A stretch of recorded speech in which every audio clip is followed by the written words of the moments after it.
At my birthday party, my husband slapped me, but my laugh made him regret it instantly.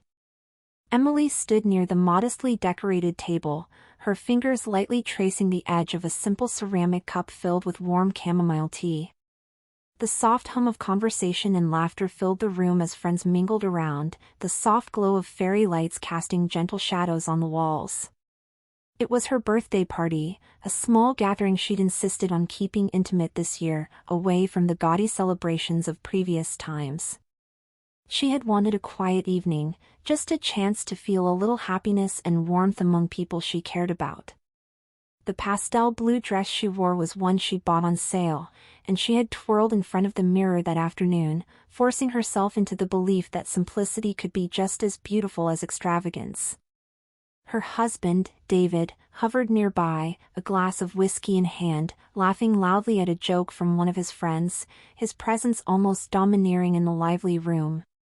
Emily caught glimpses of the amusement in his eyes, but something underneath seemed restless, a flicker she couldn't quite place. As the evening unfolded, voices rose and fell like tides, plates of food were passed around, and the candles flickered in gentle breezes. Emily tried to immerse herself in the moment, to cradle the fragile happiness she had fought so hard to clutch. It was during a lull in the chatter that the atmosphere shifted. Her friend, Laura, leaned in to whisper something to another guest, her smile tight and eyes darting to Emily with a hint of mischief. The corner of David's mouth twitched, and he narrowed his gaze. The conversation quickly turned to playful teasing, the kind that Emily had always managed to take in stride, but tonight it felt heavier, darker, a carefully aimed probe into her insecurities. "So, Emily, still sticking to her plain ways, huh?" someone joked, but their tone carried a sharp edge. The laughter that followed was uneven, some chuckles genuine, others strained. Emily felt her cheeks flush, the warmth turning into heat that prickled her skin uncomfortably. Her husband's laughter was the loudest, a bit too forceful, like a challenge thrown across the room.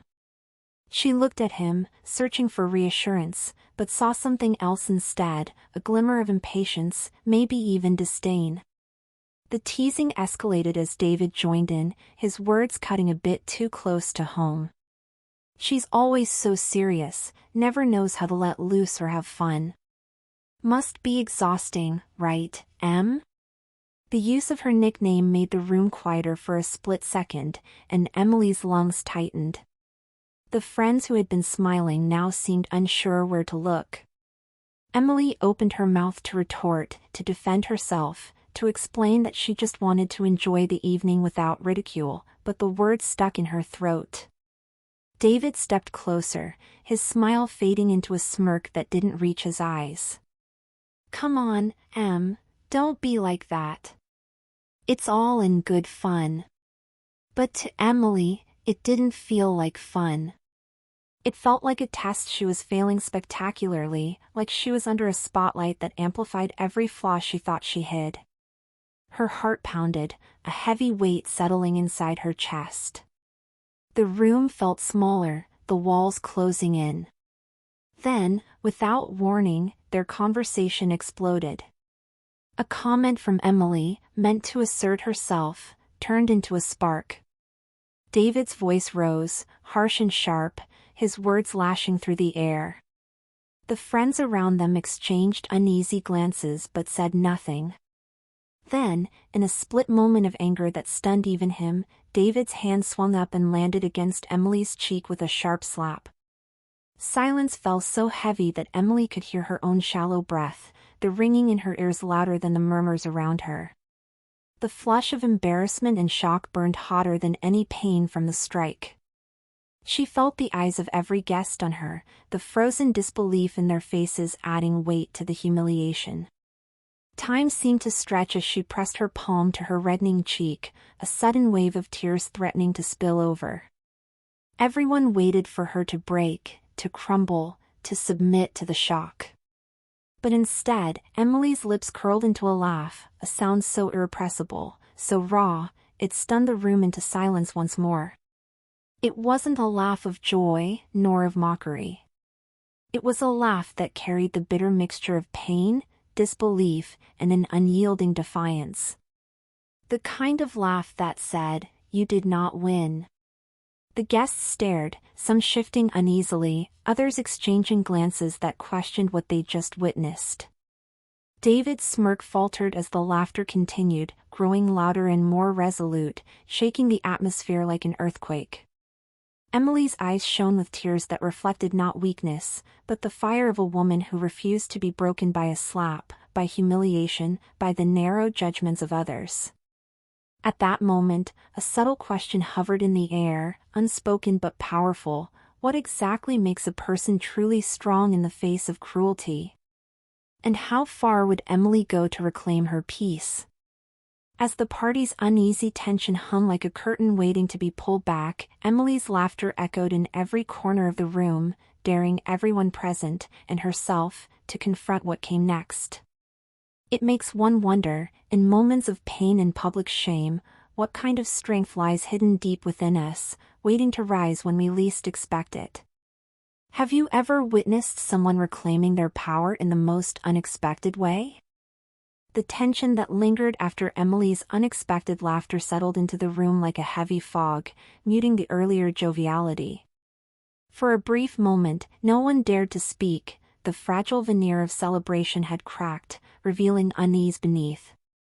David stood rigid, the flush of embarrassment colored his cheeks, his usual bravado faltering under Emily's unwavering gaze. Around them, the air shifted palpably, some guests exchanged worried glances, while others busily averted their eyes, uncertain how to navigate this sudden fracture. Emily's laughter had been more than a reflex, it was a declaration. But beneath that outward audacity, a tempest churned, a cocktail of shock, humiliation, and an emerging resolve. She felt the sting of the slap still burning, but it was nothing compared to the ache of betrayal, the man she had trusted, the veiled condescension, the public display meant to humble her. Yet now she stood upright, shoulders squared, breathing steady despite the turmoil. David broke the stillness, his voice tinged with unease but laced with a forced insistence. That was unnecessary. You're making a scene."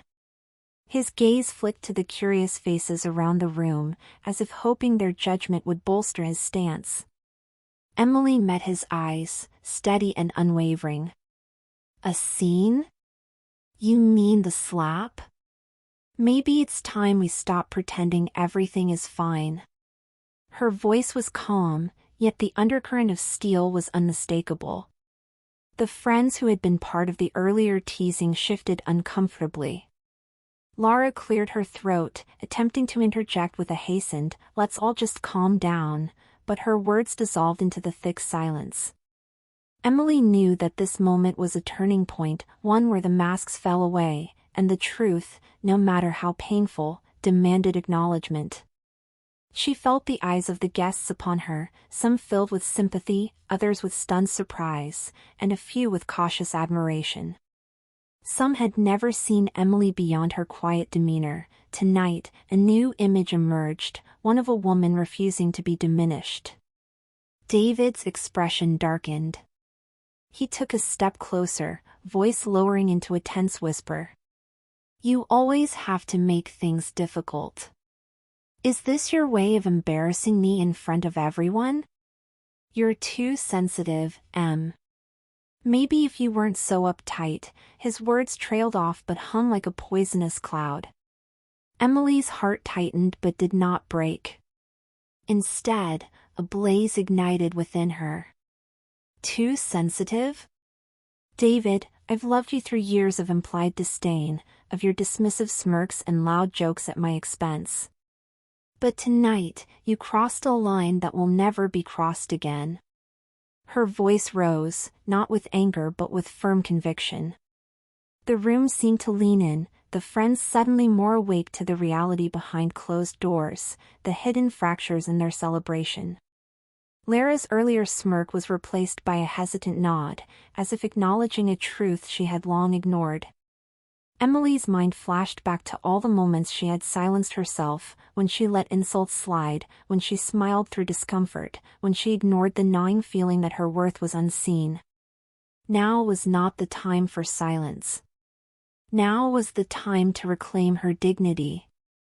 David's composure began to slip further. You think you're better than everyone here?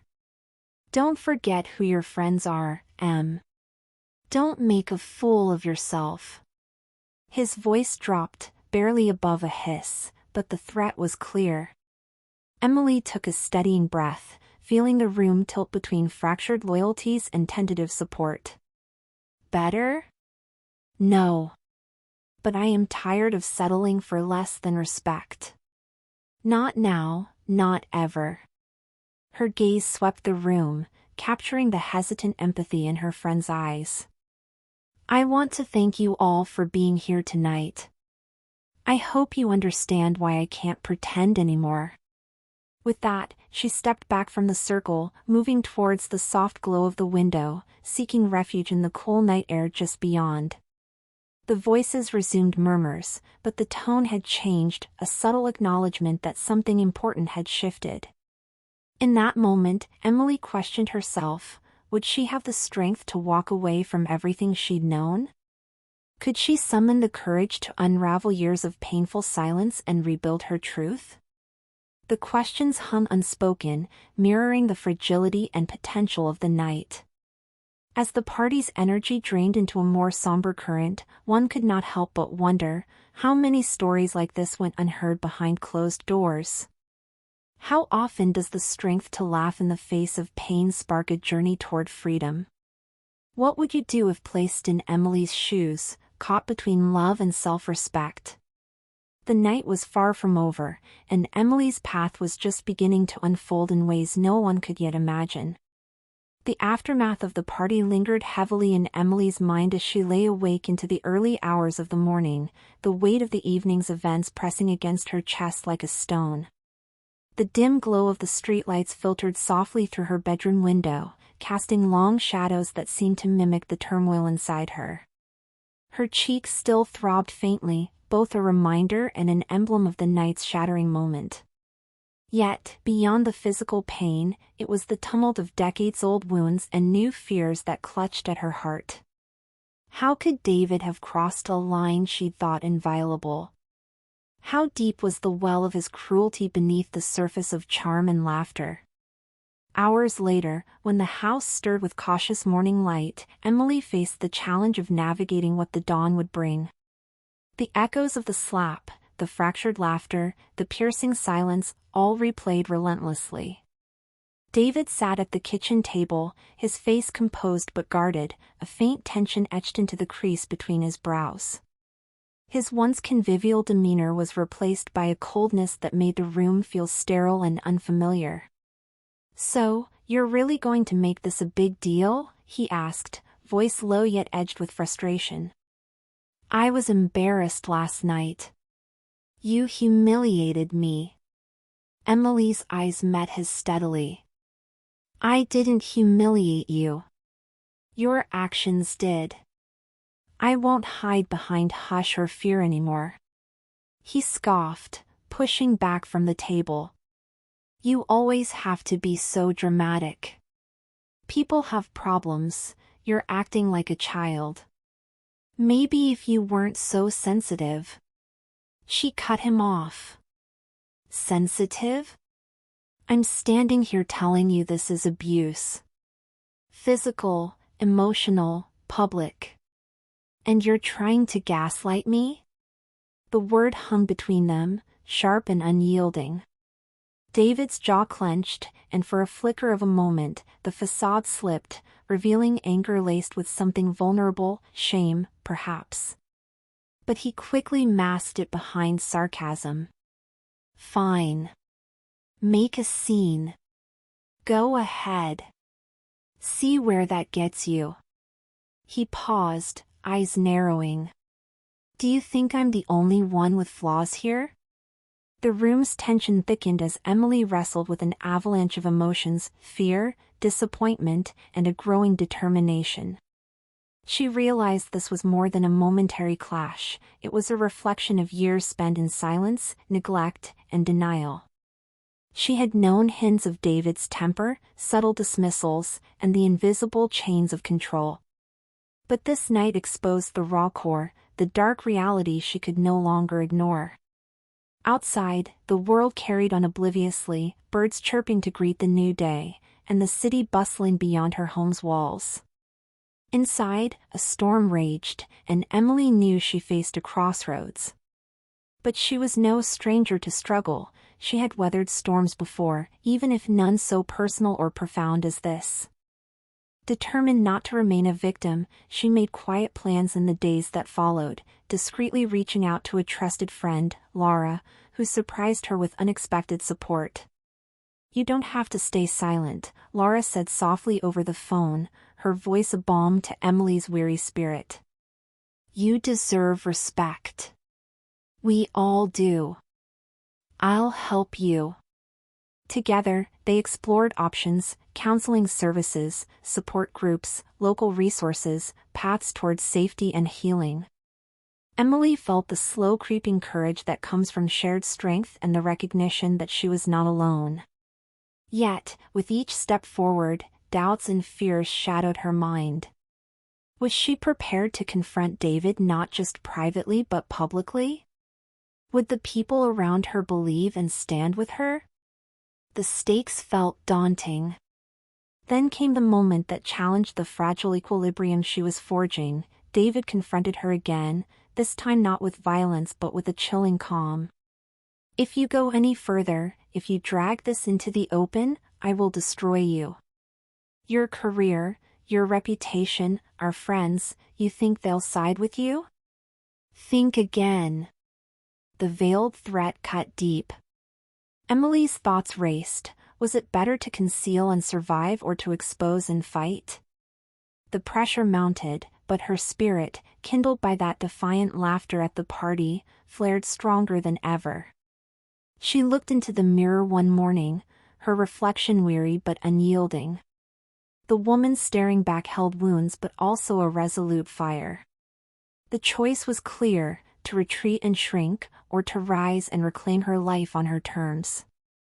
Around her, whispers began.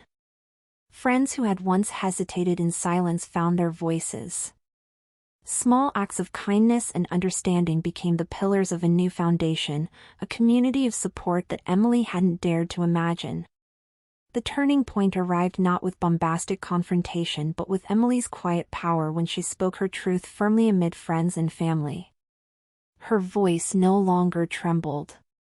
She detailed the mask of David's smiles and the hidden cruelty behind closed doors. Shock rippled through the group, disbelief mixing with regret. Faces that once judged now appeared pained.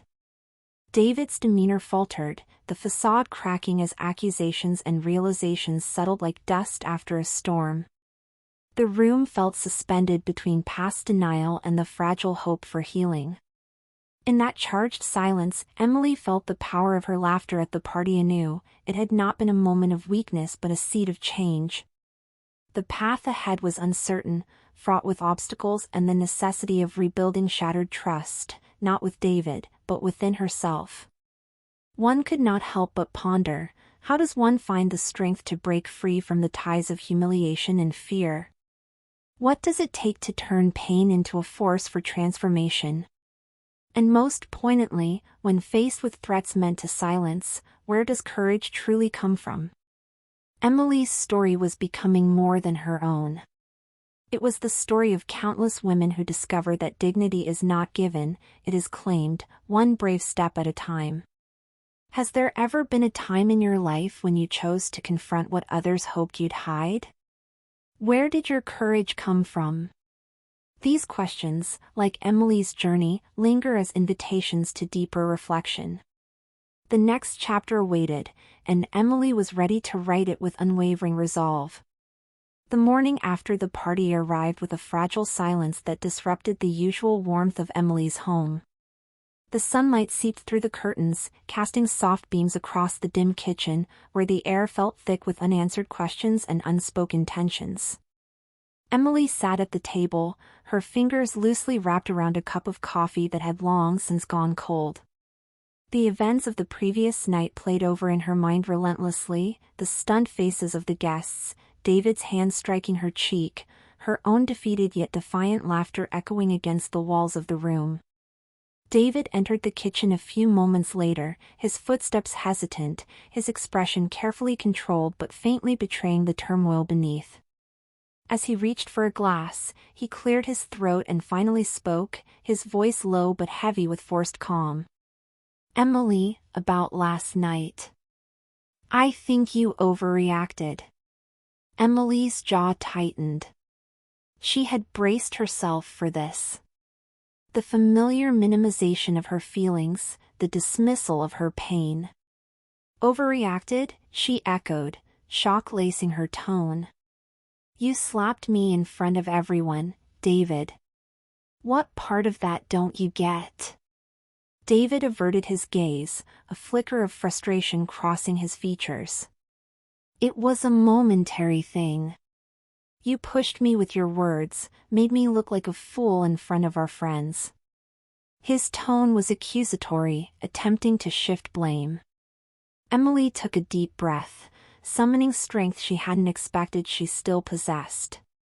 "No one asked you to hit me. No matter what I said, that's never acceptable." She let the words settle like stones between them.